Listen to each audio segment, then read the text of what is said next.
Good morning. So to me, failure is best described as personal. It's all how we experience it.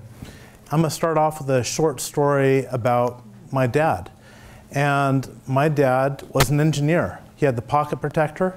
He had the slide rule. He was an engineer. He came home at night, and I didn't know what he did other than wear a white shirt and tie. So being an engineer, I had the whole getup. I had the train suit. I had the train tracks. I was excited. I wanted to be an engineer because my dad was an engineer. And that really made me love trains. And I'm sure he probably told me at some point he doesn't work on them, but it didn't really cross my mind. But my world was utterly destroyed when he sat me inside of an engine where he worked at, and he said, "I'm an aeronautical engineer." And I just didn't fathom. I had so much invested in him being a train engineer with everything I had that I had a failure of misunderstanding. So on encouragement, how I got here today, how I learned the draw. And I would go to my doctor every single year, and he would ask for a blood sample, the urine sample, and he would take a drawing sample. And I'd be rewarded with a lollipop of my favorite color. And every year, I would produce a drawing sample, as if somehow maybe my health was depending on it. And at a point, I figured maybe this has nothing to do with health, but I still went along. But at a certain point, he produced to me a cheap, stapled together version of my drawings and made me a little mini book. And this was a little something, but it was a big something. And it was enough to encourage me to think that I could do this. It showed me how I grew and that I could draw. And this is something that helped launch me forward in life. So, learning. I have a love and hate relationship with learning. And so when I grew up, I loved to play. Well, actually, I'm skipping slides. I always daydreamed. And I had a runaway imagination. I was always playing. And I just love drawings. If you can't tell, I drew every slide. But I really love drawing. And I love to create. And I had many of these things here. Sometimes there's a couple of them nailed together. And this really didn't help me much with my schooling. In fact, in 3rd grade, I was failing.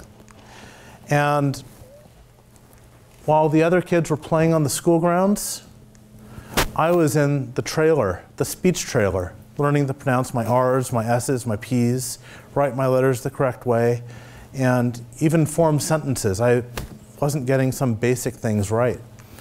And I had a lot of learning issues with reading and writing, my comprehension, my speech, and my social abilities. I felt stupid. I felt dumb, dim, and ultimately I felt very depressed because I wasn't along with the rest of the class. Now, to put a little nail in my coffin, I got a 3rd grade report card from my teacher, Miss Spit. And it said I could not tell the difference between fantasy and reality. And I often play and daydream during class. Now, if we look at this, fantasy and reality, if you can't tell the difference from one to the other, you might say this is what you might consider someone who is crazy. Now, if you could see a connection between fantasy to making it reality, maybe there's something there. But if you bridge that gap and you take something that's completely fantasy and you make it a reality, well, they actually think of you more as an innovator. Now, I wasn't an innovator in 3rd grade, but I was trying. I think I was still on the crazy end of the stick. So at home, my parents, they were polar opposite people. One's a Democrat, one's a Republican. One's really loving and warm, and one's very logical and mathematical and plots everything out to the nines. And we could say men are from Mars and women are from Venus. But when growing up, I felt more like my dad was from Vulcan. And my mom was from Earth. And I love my parents, but you know, this kind of left me feeling a little odd. I felt as if, you know, I was Spock living amongst humans. I had a hard time, as I said, socially relating to people. So I had a disconnect. I felt disconnected from people. And the way I would cope with it sometimes was, if I met this guy here, I would try to mirror that person, and I'd be that guy, or that guy, or that guy, or that guy, or the bear. It didn't work well. It didn't change me. I still had my disconnect. And then occasionally I'd meet this guy, and he'd say a couple things, and eventually I would say something pretty dumb back, not being able to communicate well, and this would now ensue. I'd be up to my neck and like, oh crap. So this is where the crap got real. And I would hide. I'd be put in my place. I would have some pretty awful experiences. I'd run. You know, it just wasn't a good space to be in. And this just led to being more and more emotionally depressed. And what also happened is I started hearing what other people were saying. As I'm trying to fit in socially, and I'm awkward, I'm hearing them call me things. I'm hearing them whisper. Well, the one about being a nerd might be true.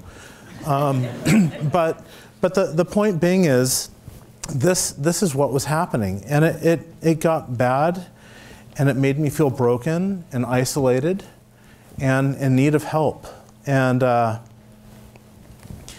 it even got worse than that. It got to the point where I was starting to think and project what I believed they were saying onto me. And it goes from one to the other. And it just ultimately came down, excuse me, to the point where it was just crushing. And I didn't know what to do. But eventually it kind of devolved.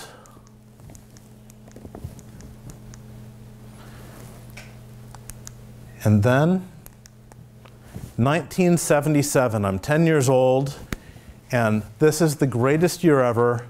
There's a new hope, and it was Star Wars. I didn't know what the hell I was watching, what the hell I seen, but I was connecting to this like nothing else. And it was awesome. I wanted to do that. If there's a career in this, I'm doing it.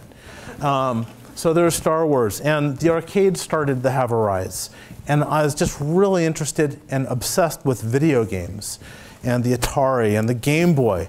But it was the TRS-80 from Radio Shack I had in my possession in 1977. I mean, this is Apple Incorporated in 1977. I had this in my living room in 1977, the TRS-80, and my friends would affectionately call it the Trash 80. And it came with a cassette player, and it had a whopping 32K of memory. This was the high-end model. It started with 4K. And I would be on this day in and day out, and I was learning the program from Byte magazine. I'd type in code. I was just learning by doing. I was making mistakes, and I just absolutely loved this thing. Instead of human contact, I had computer contact, and this was like the greatest thing for me. It was a blessing, and it was so remarkable. You know, if things got wrong, I got error codes, and I could fix error codes. And that was great. So this was something that also helped me later on in my career. And to me, I was having fun and playing. And I believe that when you are actually in a playful mode, you open up more to learning. Your endorphins kick in, and you're more able to learn. And for me, I believe this was very true. So giving up. So there's a point where you think and you project everybody's thoughts on you. And for me, it was very heavy. But I was so into what I was doing, I didn't have space for that anymore. I didn't have time for that anymore. And I kind of started giving up on thinking about or even caring what other people thought of me. And ultimately, this led me to be happier. Now enter Art Center College of Design, going back to this love of drawing. And I am excited. I come here. We've come here today. And I got my portfolio all ready, and I'm very confident. And, well,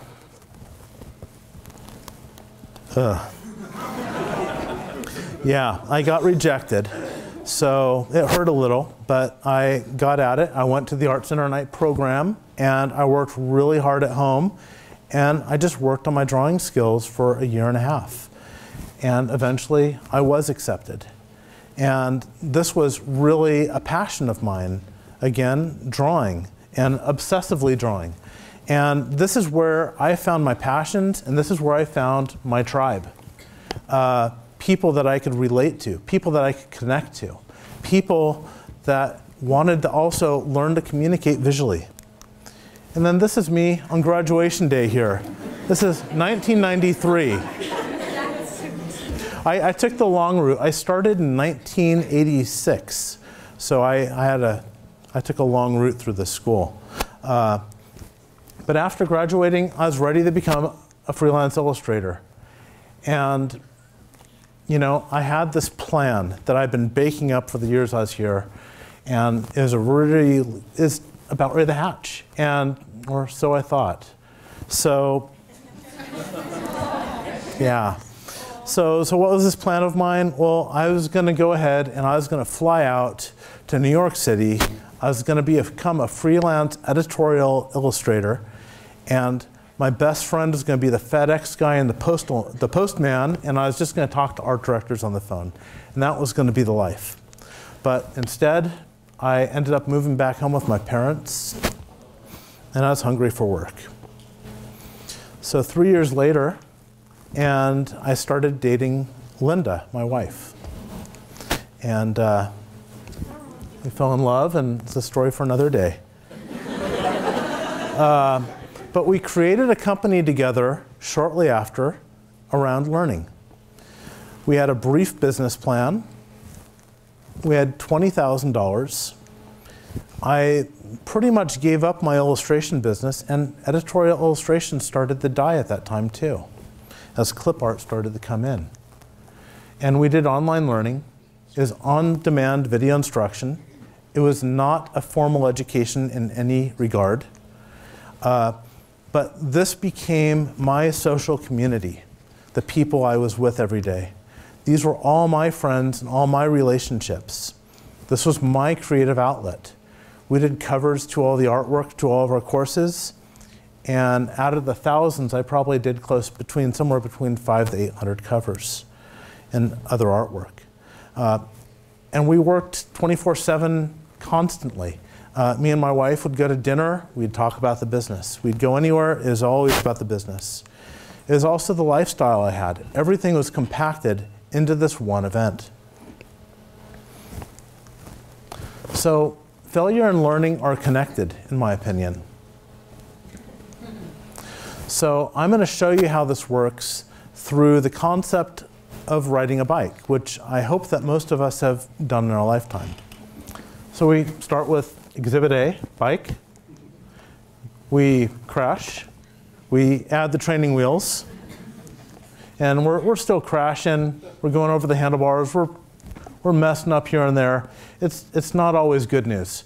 But we're trying really hard. We're thinking really hard. And the reason we're crashing is we're not confident. And when you're not confident, you go slow. When you go slow, you don't have centrifugal force, and you're more prone to fall.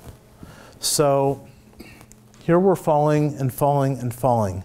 But you see the other kids, and you want to ride a bike too, and you have the guts, and you have the Bactine, and you have the Band-Aids to do it. So eventually we're going to have our first successful straight line, and you're going to have the courage to go a little faster, and finally you're going to be up. And you're still thinking really hard, how do I stay upright? How do I pedal? How do I not go wobble? And eventually you're going to have your first non-wobbly ride. And you're going to ride your line. And you're going to do your first successful turn. And you're going to make a turn. But see, all these things you do, you have to think really hard about it and execute. And you're braking and you're pedaling and your balance. And it's a lot of processing you have to do. And then after you have a lot of practice, curb jumps, wheelies, your confidence is going to go way up. Your crashes will start going down. And overconfidence begins to come into play. And eventually you get put back into your place. But you're going to do something really amazing all of a sudden. You're going to do your first ride off the block. And for the first time, you're thinking about, but you're not exclusively thinking about, staying upright. How do I pedal? How do I brake? How do I turn? You think about it, but it's not the top of mind. You're thinking more about the house. Then you're going to do the most amazing thing. You're going to go have your first ride across town because your mom forbade you from going to the liquor store to get candy, but you now have your own means and you have allowance. So you're going to navigate across town. And because of this, you're now thinking more about your navigation. You've learned, you've gained the muscle memory, you learned how to maintain balance, you learned how to turn, you learned how to brake, and now you're thinking more, because you had a lot of failure through the process, but now you're thinking more about the navigation. You've done all the learning and you moved up, and now you're able to work with the higher level functions of navigation. So learning and failure are connected. So when it comes to success, to me, it starts looking like this. And it often starts when you try to do something, you don't normally do it right the first time. And you fail. And you have a failure. And eventually you have to grow to acceptance, understanding. And if you can get power through this, you have learning. And if you obtain that learning, you're going to have growth. And after that, it starts looking like this. Your many failures eventually form the bedrock to the success you're going to have. And you could do this many times over, and you could build pathways that are much more intricate to much larger goals. And when we had our business, I would always say we'd like to fail fast and fail often. And failure, to learn from your failures, is a failure. But my biggest recent personal failure, we started our company, my wife Linda and I, in 1995. And 15 years after we started it, my wife started talking about, I think we need to set it up for retirement.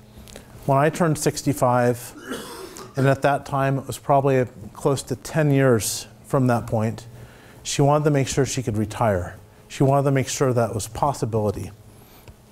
And after 18 years into the business, we took on our first round of funding. And this is $103 million. And this set into motion new things. And the new things were being accountable to a new set of people, to new board members, to people that had a say in our business. And this also set into motion the fact that we were building ourselves towards an exit, which would lead to the retirement my wife wanted to set up for herself. But on November in 2014, we took on additional money. So we took a total of $289 million. And we never spent any of it. I had to sign a non-compete at that time.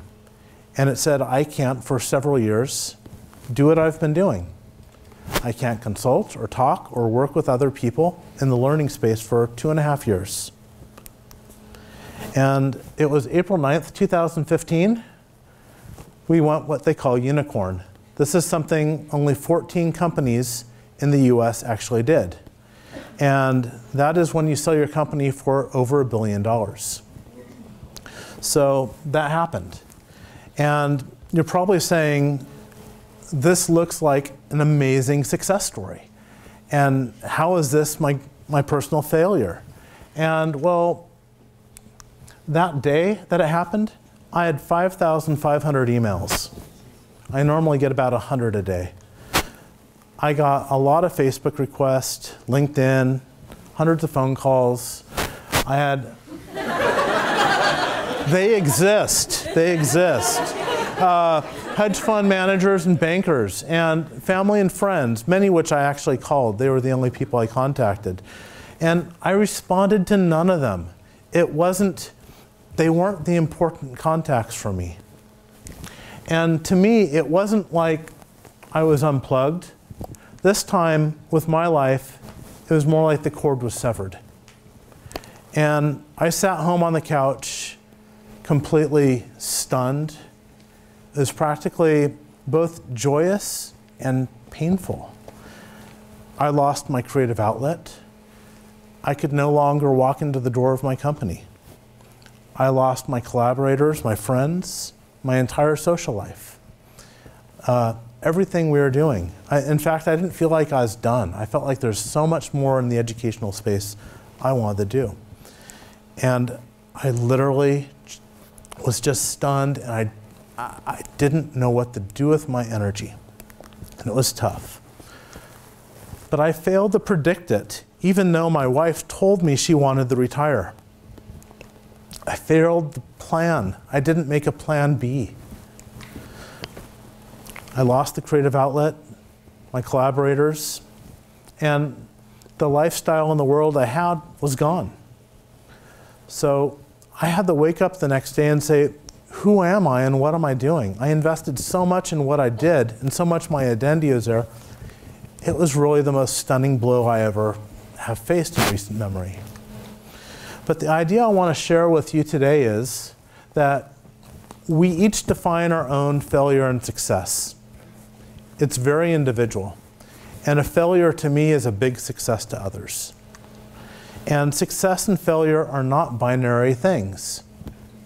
In fact, I believe you have to fail in order to succeed. Just don't fail in major ways that bankrupt yourself or kill yourself. And failure and learning are linked. And in my opinion, crayons are still a great medium to draw with, because I drew this whole thing with my crayons. And a meaningful connection is the best connection. And I still have the best connection in my wife. So, thank you.